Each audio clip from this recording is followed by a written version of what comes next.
Hola a tothom i benvinguts a un nou vídeo del canal.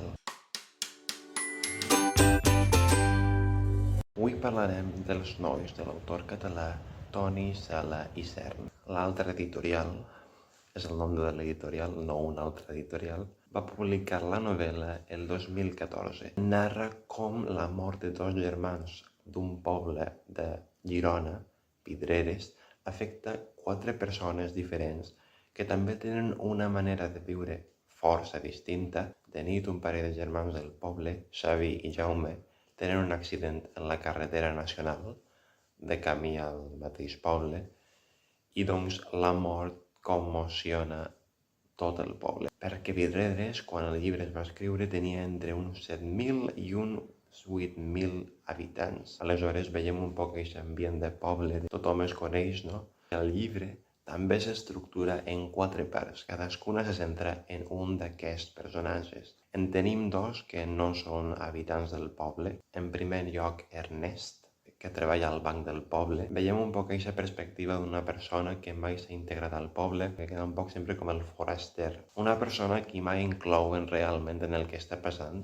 Ernest té 2 filles i està casat, viu una vida un poc monòtona. La mort dels germans, diguem-ne, li afecta d'una manera que es planteja la vida que porta, es posa en el lloc, diguem-ne, dels pares dels germans. I com és de difícil superar o gestionar la mort d'un fill o d'una filla, perquè no és natural que els pares sobrevisquen als fills. Després tenim un camioner, que és l'altra persona que tampoc pertany al poble, Miqui o Miquel, i Miqui és una persona que no té estudis, que va heretar el camió del pare, viu amb el pare i tampoc li agrada viure amb el pare, li agradaria, crec, que pel que veiem, tindre més independència, està un poc fart de la vida que porta també. El que crec que també es reflecteix molt bé en el llibre és la impossibilitat de canviar la vida, resignar-se a viure de la manera en què vivim. Cap dels personatges realment sent que té una oportunitat de canviar-se, continuen amb la mateixa rutina, els mateixos costums,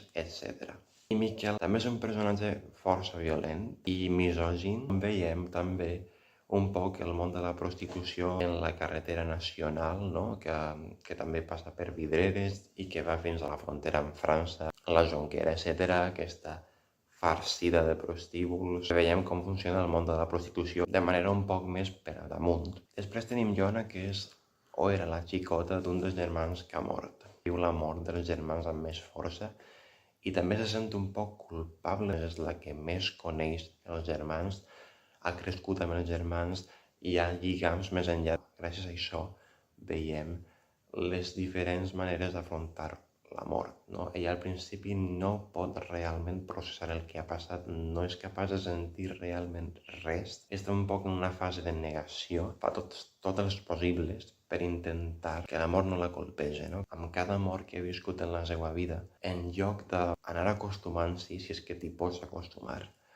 crec que cada mort se li ha fet un poc més difícil i ho sent com un pes que té sempre a sobre. I finalment tenim Nil.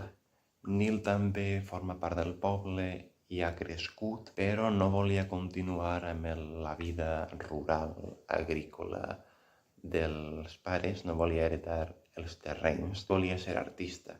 Amb la desaprovació dels pares, tot i això, se'n va anar a fer els estudis, però no va quallar la cosa. No troba una motivació, un tipus d'art amb el qual vulga continuar i no para d'intentar, diguem-ne, provar amb diferents estils, etc. Però mai se sent satisfet.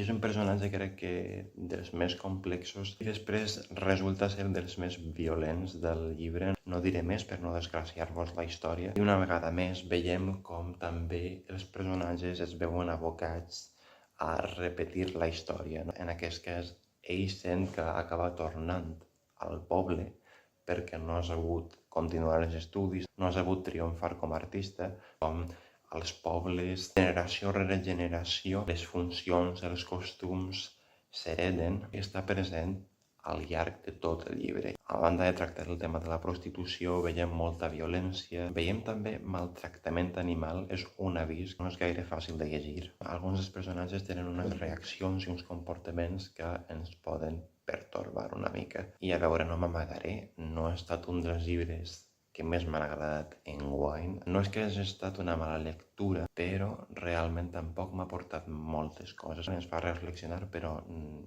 res d'especial, almenys al meu parer. La segona meitat crec que amb els relats o les parts de Iona i de Nil tenien més interès. Aleshores us deixo a vosaltres decidir si voleu llegir la novel·la. Si ja l'heu llegida podeu deixar un comentari i si heu llegit altres llibres de l'autor també podeu comentar què us semblen. Això és tot per ara, espero que us hagi agradat i ens veiem molt prompte en el pròxim vídeo.